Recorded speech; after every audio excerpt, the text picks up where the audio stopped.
नमस्कार, आपण पाहतात माय मराठी न्यूज। सासवड येथे फटाक्यांचे आवाज काढणाऱ्या बुलेट चालकांवर पोलिसांची कारवाई।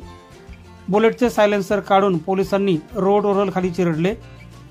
पुण्याच्या पुरंदर तालुक्याचे शहर असलेल्या सासवड शहरामध्ये बुलेटचा सायलेन्सर बदलून मोठ्या आवाजात बुलेट चालवणाऱ्या आणि त्याचबरोबर फटाक्यांचे आवाज काढणाऱ्या बुलेट चालकांवर सासवड पोलिसांनी कारवाई केली आहे। या बुलेटचे सायलेन्सर काढून ते नष्ट करण्यात आलेले आहेत। या सायलेन्सरवरून पोलिसांनी चक्क बुलडोजर फिरवलाय।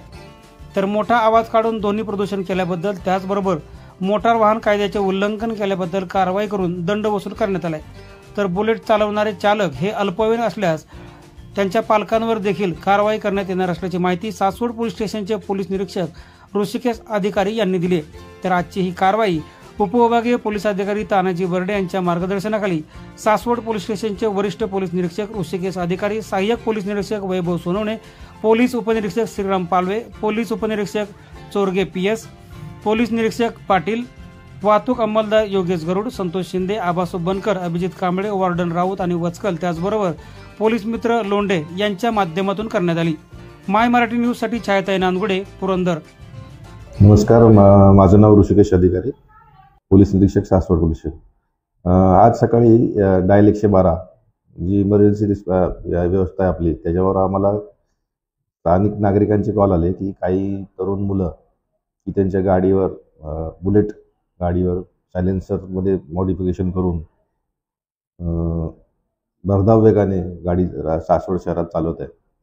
त्या अनुषंगाने आम्ही सासवड पोलिसांनी टीम फॉर्म केली आणि त्या टीमनी जवळजवळ 13 गाड्या पकडलेल्या आहेत। त्यापैकी 12 बुलेट आहेत, एक गाडी स्प्लेंडर आहे। सदर गाडीवर आम्ही मोटर व्हेकल ॲक्टनुसार कारवाई करत आहोत।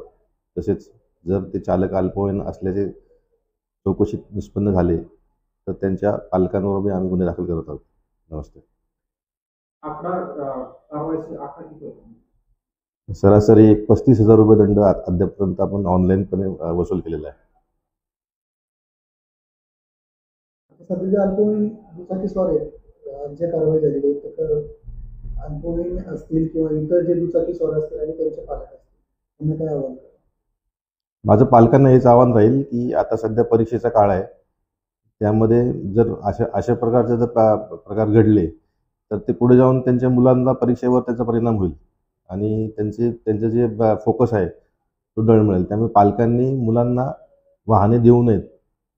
जर त्यांच्याकडे वाहन चालवण्याचा परवाना असेल तर वाहन देण्यास हरकत नाही, पण अशा परीक्षेच्या काळामध्ये त्यांचं फोकस डिस्टर्ब होईल अशा पद्धतीने त्यांना वाहन देऊ नये चालवायला।